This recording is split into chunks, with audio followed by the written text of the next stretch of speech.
12월이 됐습니다. 2024년의 마지막 달입니다. 지나간 시간들은 감사로 마무리하시고 새로 주실 날들을 희망과 소망을 품고 맞이하는 성도가 되시기를 바랍니다. 지난 주간에는 첫눈이 내렸는데 첫눈부터 폭설이었습니다. 여러분들 눈 피해는 없으셨습니까? 우리 하나님께서 건강과 평안을 여러분들에게 주시기를 원합니다. 이번 주부터 대강절이 시작되니 우리 함께 인사할 때에 이렇게 인사합니다. 평소에 인사하시던 대로 하는데 성탄의 기쁨이 당신에게 충만하기 바랍니다. 반갑습니다. 사랑합니다. 성탄의 기쁨이 당신에게 충만하기 바랍니다. 반갑습니다. 사랑합니다. 눈이 정말 많이 왔는데 눈에 묻히지 않고 이렇게 여기 오셔서 예배 자리에 함께 만나게 되니 참 반갑습니다. 아우슈비츠 강제 수용소에서 유대인들이 불렀던 노래 중 한 토막을 소개합니다. 나는 믿네, 나는 믿네, 영원한 평화의 그날이 땅 위에 오리라. 나는 믿네, 그때가 다가오고 있으니 비록 더딜지라도 오리라. 나는 굳게 믿네. 희망을 전혀 볼 수 없는 절망 가운데도 소망을 바라는 노래입니다. 희망을 포기하지 않는다는 것은 매우 중요합니다. 희망이 있기에 살 이유도 있는 겁니다. 희망은 기다림을 전제로 합니다. 희망이 있다면 그 기다림도 기쁘게 감내할 수 있습니다. 오늘 설교 제목은 가장 고귀하고 거룩한 기다림입니다. 이번 주일부터 교회력상 대강절이 시작됩니다. 대강절, 대림절, 강림절 등 다양하게 부릅니다. 대강절은 예수님의 오심을 기다리며 경건한 신앙생활에 힘쓰는 기간입니다. 성탄절이 오기 전 4주간의 기간을 대강절이라고 하는데 여러분들 이 4주간의 대강절을 경건하고 온전하게 보내시기를 바랍니다. 오늘 설교 본문은 이사야서 11장 1절에서 9절 말씀을 읽었습니다. 이사야 선지자는 남유다에서 활동하던 선지자입니다. 예수님이 오시기 700여 년 전에 이스라엘 백성들에게 죄를 회개하고 하나님께 돌아가라고 선포했습니다. 또 장차 메시아가 오셔서 완전한 해방과 자유 그리고 구원을 주실 것을 백성들에게 선포했습니다. 이사야는 여호와는 구원이시다라는 뜻입니다. 사람에게 필요한 것이 여러 가지가 있겠지요. 그러나 정말로 필요한 것은 희망입니다. 희망이 없다면 소유도 아무 의미가 없어요. 종말의 끝이라는 영화를 본 적이 있습니다. 갑작스런 재앙이 닥쳐서 온 나라가 혼돈에 빠져요. 변호사 윌은 약혼녀를 구하기 위해서 미국 서부로 긴 여정을 떠납니다. 가지고 갈 수 있는 것은 차 한 대와 약간의 돈, 그리고 생면영장에 필요한 음식 조금뿐이었습니다. 변호사라는 직책도 사회적인 지위도 필요가 없었습니다. 이 영화는 종말의 끝에서 결국 발견할 수 있었던 건 사랑이라는 것을 관객들에게 알려줍니다. 사랑이 우리가 가질 수 있는 최고의 희망이라는 메시지를 그 영화를 통해서 알려주려고 했습니다. 이사야 선지자는 2세의 줄기, 즉 다윗의 자손으로 이 땅에 오셔서 하나님의 사랑과 자비를 보여주실 메시아를 백성들에게 선포합니다. 어둠과 절망만이 짙게 드리웠던 유다 이스라엘에 메시아가 오셔서 속죄하시고 구원하시고 회복하실 거라는 희망의 메시지를 전합니다. 그리고 하나님의 사랑이 그것을 이루실 거라고 시리에 빠져 있는 백성들을 위로했습니다. 이사야 선지자는 43장 18절에서 말합니다. 너희는 이전 일을 기억하지 말며 옛날 일을 생각하지 말라. 19절에 이어서 말합니다. 보라 내가 새 일을 행하리니 이제 나타낼 것이라. 너희가 그것을 알지 못하겠느냐? 반드시 내가 광야의 길을 사막의 강을 내리니. 아멘. 희망을 포기하지 마십시오. 주님께 소망을 두십시오. 주님은 여러분들을 홀로 내버려 두지 않습니다. 인생의 광야길, 메마른 사막을 걷더라도 하나님은 여러분들에게 생수가 되십니다. 언제나 따뜻한 품으로 부르십니다. 그 따뜻한 품 안에 거하는 성도가 되시기를 바랍니다. 누가복음에는 메시아를 기다리다가 아기 예수를 만난 두 사람의 이야기가 나옵니다. 한 사람은 시므온, 또 한 사람은 안나입니다. 시므온은 의로운 사람이요 경건한 사람이고 메시아를 기다리던 사람이었습니다. 성전에서 정결 예식을 행하고 있던 아기 예수님을 만납니다. 그는 예수님을 만난 후 누가복음 2장 29절 32절에서 이렇게 고백하고 있습니다. 주제여, 이제는 말씀하신 대로 종을 평안히 놓아주시는도다. 내 눈이 주의 구원을 보았사오니 이는 만민 앞에 예비하신 것이요 이방을 비추는 빛이요 주의 백성 이스라엘의 영광이니이다. 메시아를 만났으니 이제 죽어도 여한이 없다라는 뜻입니다. 그리고 두 번째는 과부 안나입니다. 성전에서 예수님을 만났을 당시 그녀의 나이는 84세였어요. 나이가 아주 많은 여인이었습니다. 그녀의 결혼 생활은 단 7년뿐이었습니다. 결혼한 지 7년째 되던 해에 남편이 사망했고 그 후로 홀로 지내며 성전에서 기도했습니다. 주야로 금식했습니다. 말씀을 깊이 묵상했고 간절히 기도하며 메시아를 기다리다가 성전에 와서 정결 예식을 하고 있던 아기 예수님을 만났습니다. 안나는 아기 예수님을 본 후 예루살렘에 있는 사람들에게 분명히 말합니다. 이 아이를 보라.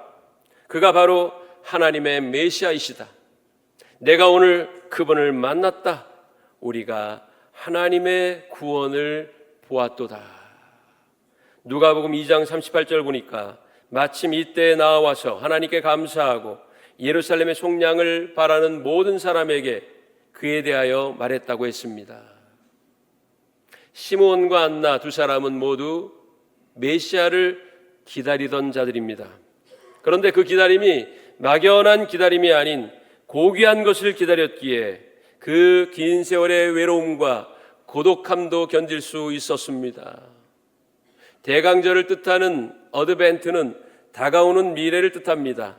약속된 미래가 성도들에게 있으므로 현실의 삶이 답답하고 힘들어도 견딜 수 있다는 겁니다. 왜냐? 하나님의 약속은 분명히 우리에게 이루어질 것을 믿기 때문입니다. 여러분들 믿습니까? 하나님의 약속을 믿습니까? 하나님의 약속이 반드시 성취될 것을 확신합니까? 그 믿음으로 사십시오. 어두운 시대 절망뿐인 이스라엘의 이사야는 장차 이스라엘의 구원자가 나타나 공의로 다스리는 평화로운 세상을 이루어 주실 것이라고 선포했습니다. 오늘 본문이 바로 그것입니다. 우리 오늘 1절 같이 한번 읽어볼까요? 이새의 줄기에서 한 싹이 나며 그 뿌리에서 한 가지가 나서 결실할 것이요. 할렐루야. 우리 다시 한번 읽어보겠습니다. 이새의 줄기에서 한 싹이 나며 그 뿌리에서 한 가지가 나서 결실할 것이요. 아멘. 본문에서 말하는 이새가 누구입니까? 이새는 다윗의 아버지입니다. 다윗의 줄기라고 하지 않고 이새의 줄기라고 말한 것은 베들레헴의 한 작디 작은 보잘것없는 가문을 통해 위대한 메시아가 나오게 될 것을 극적으로 표현하는 말입니다. 줄기와 그 뿌리는 배임을 당한 나무의 그루터기에서 살포시 나온 여린 가지를 뜻합니다.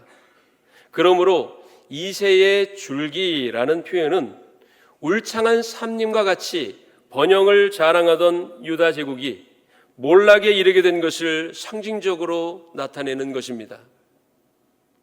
울창하던 숲이 그루터기만 남은 것처럼 비루하고 비참한 모습으로 전락했지만 그곳에서 한 싹 즉 민족의 희망이요 유다 왕국의 영광을 되살릴 구원자가 나오게 될 것이라는 드라마틱한 표현법인 것입니다. 다윗이 왕 위에 있을 때에 성전을 짓고 싶은 열망이 다윗의 마음속에 가득했습니다. 원앙금침에 쌓여서 잠을 자다가 하나님을 떠올립니다. 자기는 이렇게 좋은 향이 나는 백향목 궁에 원앙금침에서 잠을 자는데 하나님은 천막안에 계신 것이 못내 죄송스러워 그 밤에 선지자 나단을 부릅니다. 그리고 성전을 지어 하나님께 드릴 뜻을 비춥니다. 나단 선지자는 하나님께 말씀을 드렸고 하나님은 나단 선지자를 통하여서 응답하십니다. 나는 성전을 원한 적이 없다. 내가 광야에 있을 때 이 천막 저 천막 옮겨가며 생활했어도 불평한 적이 한 번도 없다. 그러나 내가 나의 종 다윗의 마음을 알았다. 그가 나에 대한 사랑과 애정을 내가 알았노라. 그러면서 사무엘하 7장 16절에서 이렇게 말씀하십니다. 내 집과 내 나라가 내 앞에서 영원히 보존되고 내 왕위가 영원히 견고하리라. 이렇게 하나님께서 나단 선지자를 통하여 다윗에게 말씀하셨습니다. 이 말씀은 무슨 뜻입니까? 내가 너의 집, 너의 가문을 영원히 보존할 것이고 너의 왕위도 보존되리라 하는 말씀입니다. 하나님께 성전을 지어 바치겠다고 했더니 하나님은 오히려 다윗에게 왕가를 이루게 하겠고 너의 집을 온전히 보존할 것이라고 말씀하신 겁니다. 하나님의 이 약속은 다윗의 혈통을 통해 남유다의 왕들이 세워졌고 끝내 예수 그리스도의 탄생으로 완성되었습니다. 이새의 줄기는 부러질 듯 망가질 듯 위태합니다. 쇠약합니다. 그러나 하나님은 그것을 꺾지 않고 계속 자라나게 하실 것이라고 말씀하셨고 끝내 거기에서 메시아가 태어나 결실하게 될 것이라고 말씀하고 있습니다. 사랑하는 사명교회 성도 여러분, 혹시 여러분들의 삶이 지금 현재 위태하고 부러질 듯 소멸될 듯 위태롭습니까? 손끝만 스쳐도 터져버릴 것만 같이 아슬아슬한 상태입니까? 오늘 이사야 선지자를 통하여 유다 백성들에게 주셨던 위로의 말씀을 여러분 마음으로 듣기를 원합니다. 하나님은 이새의 줄기, 그 뿌리, 즉 초라하기 이를 데 없는 곳에서도 위대한 역사를 이루어 가십니다. 여러분, 보도블록이 깔린 곳에 가끔 보도블록 사이로 뿌리 비집고 나온 것을 보신 적이 있을 겁니다. 멀리 갈 것도 없이 우리 1층 로비 바깥에 보면 보도블록이 깔려 있고 보도블록 사이사이에 풀이 돋아나 있는 것을 보게 될 겁니다. 그런데 가만히 보면 보도블록이 평평하지 않은 것을 알게 돼요. 왜 그럴까요? 그 딱딱한 돌로 된 보도블록 아래에 있는 풀들이 보도블록을 치받고 올라와서 그렇습니다. 가녀린 풀 같아도 흙 밑에 있는 뿌리가 두꺼워지고 커지면 보도블록을 위로 밀어 올릴 수 있을 만큼의 힘이 생긴다는 겁니다. 여리디 여린 풀도 바위를 깨뜨리고 쪼개는 힘이 있어요. 여러분, 그러므로 줄기라고 무지하지 마십시오. 뿌리라고 하찮게 생각하지 마십시오. 큰 나무도 작은 뿌리에서 시작됩니다. 여러분들의 삶이 위태하고 부러질 듯 아슬아슬해도 하나님은 그 여리디 여린 여러분들의 삶의 뿌리, 가지에서 위대한 역사를 이루어 가십니다. 그러므로 절망하지 마십시오. 낭망하지 마십시오. 뿌리를 소중하게 여기시고 그 줄기를 자라게 하시는 하나님의 도우심과 사랑을 확신하시기를 바랍니다. 다윗은 아주 작은 베들레헴의 한 가문에서 태어났습니다. 뭐 대단한 직업이 있었던 것도 아니에요. 그는 양을 치는 목동이었습니다. 사무엘 선지자가 사울 뒤에 두 번째 왕을 선택하려고 이새의 집에 왔을 때 자기 위로 7명의 형들은 면접할 수 있는 기회가 있었습니다. 그런데 막내인 8번째 다윗은 그 면접 자리에 갈 수조차 없을 만큼 작고 보잘것이 없었어요. 작은 뿔이 여리디 여린 가지에 불과했다는 거예요. 그러나 하나님은 7명의 형들을 택하지 않으시고 여리디 여린 새싹과 같은 다윗을 택하셨습니다. 그리고 다윗을 통하여서 위대한 역사를 이루어 가셨습니다. 이스라엘 역사상 가장 훌륭하고 위대한 왕이 되었습니다. 잘리고 베어진 그루터기에서 나온 작고 여린 가지가 결실하면 어떻게 될까요? 그것을 오늘 본문 2절에서 5절까지에서 우리에게 알려줍니다.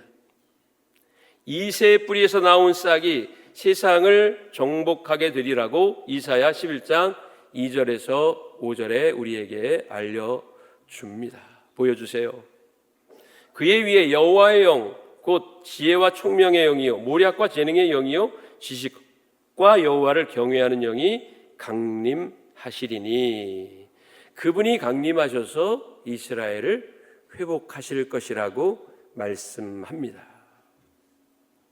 예수님도 하나님의 나라를 작은 겨자씨와 누룩에 비유하신 적이 있습니다. 아주 작은 것이 큰 나무로 자라고 커다란 반죽덩이가 되는 것처럼 하나님의 나라는 원래 작고 여린 데에서 시작됩니다. 그러나 나중에는 거역할 수 없을 정도로 위대한 왕국으로 변화되며 자라나게 됩니다. 인간 세상에 많은 통치자가 있었고 지금도 있습니다. 그러나 우리의 유일하고 완전하신 왕은 메시아 예수 그리스도이십니다. 그분의 다스리심을 받으며 살아야 성공적인 인생을 살 수 있습니다. 이사야 당시 유다 왕국이 몰락지경까지 가게 된 이유가 무엇입니까? 군사력이 열세해서 그랬습니까? 아니면 경제력이 약해서 그랬습니까? 아닙니다. 300명으로도 미디안의 많은 군사들을 이길 수 있는 능력이 그들에게는 있었어요. 군사력의 열세 때문이 아닙니다. 경제가 파탄이 나서 그런 게 아니에요. 이스라엘 백성들이 우상을 숭배하고 하나님의 말씀을 어기고 의로운 길에서 떠났기 때문에 그들이 망한 것입니다. 위기를 만난 것입니다. 하나님의 뜻을 묻지 않는 왕들은 자신의 권력을 무한 확장하려고 했고 자신들의 통치 기반을 강화시키기 위해서 우상 숭배에 골몰합니다. 그러나 이것은 오히려 하나님의 진노를 사게 되었고 북이스라엘은 아수르에 패망했고 남유다는 바벨론에 패망하게 되었습니다. 이사야 선지자는 오늘 본문 구절들을 통해 여호와의 영으로 충만한 메시아가 오셔서 왜곡되고 비틀어진 이스라엘을 바로 잡으실 거라고 선포합니다. 지금 세계가 왜 어지럽습니까? 그것은 돈을 자기의 왕으로 삼아서 그렇습니다. 인간 권력을 무한대로 확장하려는 노력 때문입니다. 정욕의 노예가 되어서 그렇습니다. 욕심의 눈이 어두워서 다른 사람의 불행에는 눈과 귀를 막아서 그렇습니다. 그래서 하나님의 나라, 완전하고 행복한 천국을 이루기 위해서는 완전한 통치자요 우리 삶의 주인이신 예수 그리스도가 우리의 삶에 찾아오셔야 합니다. 요한복음 1장 12절 말씀 보면 영접하는 자, 곧 그 이름을 믿는 자들에게는 하나님의 자녀가 되는 권세를 주셨다고 했습니다. 하나님의 능력이 아무리 강하면 무엇을 합니까? 하나님의 강하신 능력을 내 마음속에 고백하고 영접하지 않으면 하나님의 능력은 나와는 아무 관계가 없습니다. 그러나 여리디 여린 풀이며 여린 새싹이라도 하나님의 다스리심과 능력을 의지하는 자는 눈에 보이지도 않을 정도로 작디 작은 겨자씨에서 새들이 온 나무에 둥지를 트는 큰 나무로 자람과 같이 여러분들의 삶이 위대한 삶으로 변모하게 될 것임을 확신하시기를 주님의 이름으로 간절히 축원합니다. 그러기에 우리는 메시아를 기다립니다. 우리 함께 메시아를 기다리는 우리의 호소와 소망을 함께 글을 읽으면서 기도하겠습니다. 시작. 주여 어서 오셔서 나를 다스리소서. 어서 오셔서 상처로 얼룩진 이 나라를 고쳐 주옵소서. 어서 오셔서 죄의 길에 서 있으면서도 깨닫지 못하는 이들의 마음에 회개의 영을 풀어넣어 주옵소서. 아멘. 메시아를 통해 하나님의 완전하신 통치가 회복되면 모든 게 제자리를 찾게 됩니다. 그것을 6절부터 9절까지 해서 우리에게 보여줍니다. 이리가 어린 양과 함께 살고 표범이 어린 염소와 함께 눕고 암소와 곰이 함께 먹을 것이며 젖 먹는 아이가 독사구멍에 손을 넣고 장난쳐도 해를 당하지 않는 평화공존의 세상이 오게 될 거라고 말씀하고 있습니다. 이것은 단지 피조물이 서로 평화롭게 지낼 것만을 나타내는 게 아닙니다. 9절은 이렇게 말합니다. 내 거룩한 산 모든 곳에서 해됨도 없고 상함도 없을 것이니 이는 물이 바다를 덮음같이 여호와를 아는 지식이 세상에 충만할 것임이니라. 할렐루야. 내 거룩한 산은 하나님이 계신 곳 예루살렘을 의미합니다. 이 말씀의 의미는 온갖 불의와 악독 탐욕으로 더럽혀진 예루살렘이 회복되어 거룩한 곳이 되리라는 것입니다. 유대 땅 베들레헴은 모든 고을 중에 가장 작아도 이스라엘을 다스릴 자가 거기로부터 나오게 될 거라고 미가 선지자는 그의 책 5장에서 말씀하고 있습니다. 사랑하는 성도 여러분, 여러분들의 마음에 예루살렘에 우리의 왕이신 예수 그리스도가 입성하게 되시기를 원합니다. 초라하기 이를 데 없는 유대 땅 베들레헴의 한 마국간에 아기 예수님이 태어나심과 같이 내 스스로를 보아도 자랑할 것 없어 보이고 비참하고 비루한 인생이라고 한숨 짓고 낭망하고 있는 내 마음의 베들레헴의 마국간에 우리 예수 그리스도가 성탄하시면 우리는 전혀 다른 존재로 변모하게 됨을 기억하시기를 원합니다. 그러므로 우리가 해야 될 것은 하나님의 뜻을 아는 것이며 오늘 9절에 나온 대로 여호와를 아는 지식이 세상에 충만해져야 하는 것입니다. 남편이 아내에 대해서 안다는 건 아내가 무엇을 좋아하고 남편이 어떤 행동을 했을 때 기뻐하는지를 안다는 거예요. 예를 들자면 제 아내는 파스타를 참 좋아하거든요. 자, 제가 여보, 나는 당신이 좋아하는 걸 알고 있어. 파스타 굉장히 좋아하지. 여기서 끝나면 아무 소용이 없어요. 여보, 당신이 파스타를 좋아해서 내가 전국 맛집을 찾아서 그 맛집 예약해놨어. 내일 저녁 6시 함께 가자. 이게 진짜 제가 그랬다는 게 아니고 아직 예약은 하지 않았습니다. 예를 들자면 그게 진짜 아내를 아는 거고 그게 진짜 아내를 사랑하는 거지요. 당신 파스타 좋아하는 거 알지? 알기만 하면 뭐합니까? 함께 식사해야 아내가 좋아하는 음식을 함께 먹을 수 있을 때 그게 진짜 아내를 아는 거고 아내를 사랑하는 것입니다.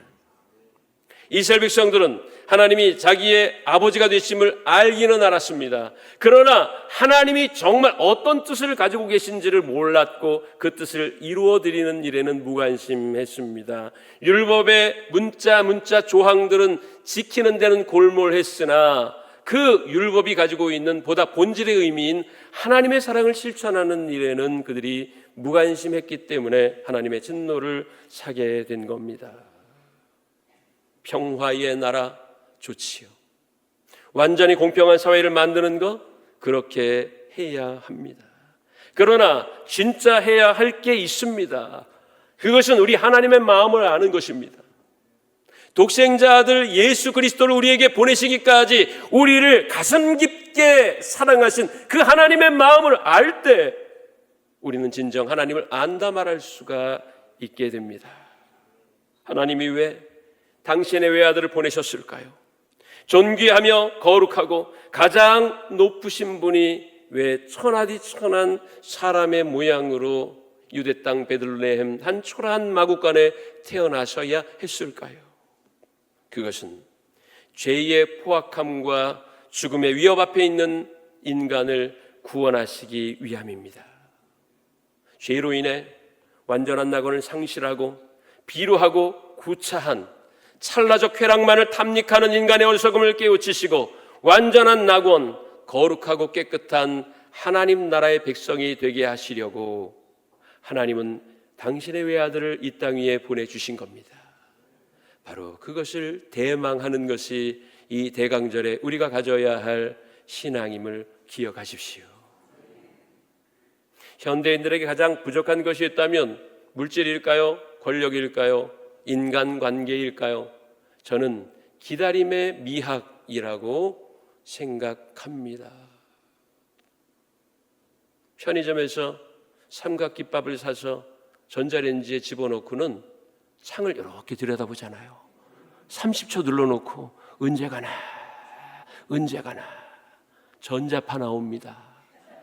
옆에 사람한테 인사합시다. 전자파 나와 그러지 마. 여러분, 전자파 나옵니다.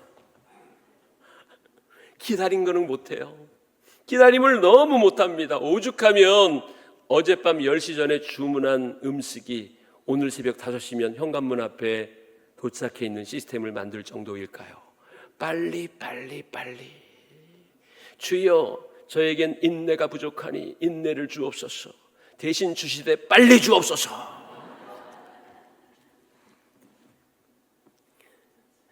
이렇게 빠르게 돌아가는 세상이니 느림의 미학, 기다림의 고상함은 없는 겁니다.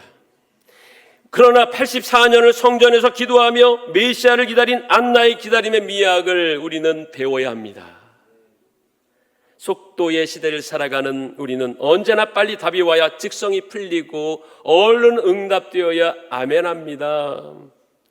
카톡 메시지를 보내놓고 메시지 창 옆에 있는 일자가 금방 안 지워지면 얘가 날 무시하는구나. 당장 답장을 안 하고 읽지도 않아? 날 이제 완전히 무시하네. 여러분, 화장실 갈 수도 있잖아요. 운동할 수도 있잖아요. 밥 먹는 시간일 수 있고 샤워할 수도 있잖아요. 근데 카톡 보내놓고 1분 안에 답장이 안 온다고 날 무시해? 나와 절교하자는 건가? 여러분, 카톡 메시지 빨리 안 와도 여러분 마음 상해하지 마세요. 옆에 있는 사람과 다시 인사합니다. 카톡 메시지 빨리 안 보내줘도 돼. 기다릴게. 너무 기다리는 걸 못해요. 그래서 우리에게 필요한 건 기다림의 미학입니다. 즉흥적 시대, 조급증의 세상에서 느긋하게 기다릴 수 있는 마음의 여유를 배워야 하는데 메시아를 기다리는 그 기다림 자체가 거룩하고 고귀한 기다림입니다. 유대인들은 몇천 년 동안 메시아를 기다렸고 로마의 박해 아래 그리스도인들은 250년 이상을 카타콤에서 울며 숨죽이며 주님께 예배하며 자유를 기다렸습니다.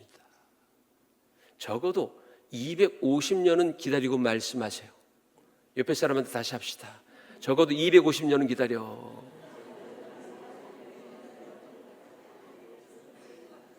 여러분, 카타콤에서 그리스도인들이 얼마나 눈물을 흘려 기도했을까요? 주여, 저희에게 자유 주세요. 주여, 자유롭게 예배할 수 있는 그런 세계를 우리에게 주세요. 그런데도 2년이 지나고 20년이 지나고 200년이 지나도 응답이 안 왔어요. 그래도 그들은 끝까지 기다렸습니다. 그러자 하나님이 콘스탄틴 대제의 마음을 움직여 로마 제국 내에 기독교를 용인하고 자유를 선포하게 된 줄로 믿습니다. 대강절을 맞이하며 메시아를 기다리는 그 시간을 기쁨으로 보내시기 바랍니다. 여러분들의 삶에 찾아오셔서 어둠을 물러가게 하시며 고통을 제하여 주시고 아픔을 위로하실 우리 주님을 간절하지만 고귀함과 거룩함으로 기다립시다. 그분은 약속하신 대로 여러분들에게 찾아오실 것입니다. 질병으로 힘드십니까? 의도하고 계획한 것들이 무너졌습니까? 누군가가 나를 욕하고 떠나갔습니까? 그래도 기다리십시오. 어드벤트, 약속된 다가오는 미래, 우리 주께서 여러분들에게 오셔서 여러분들을 구원하시고 완전한 해방과 행복으로 이끄실 것을 확신하시고, 또 내일부터 시작되는 삶의 어려운 광야 가운데도 믿음으로 승리하며 주님과 손잡고 동행할 수 있게 되기를 주님의 이름으로 간절히 축원합니다.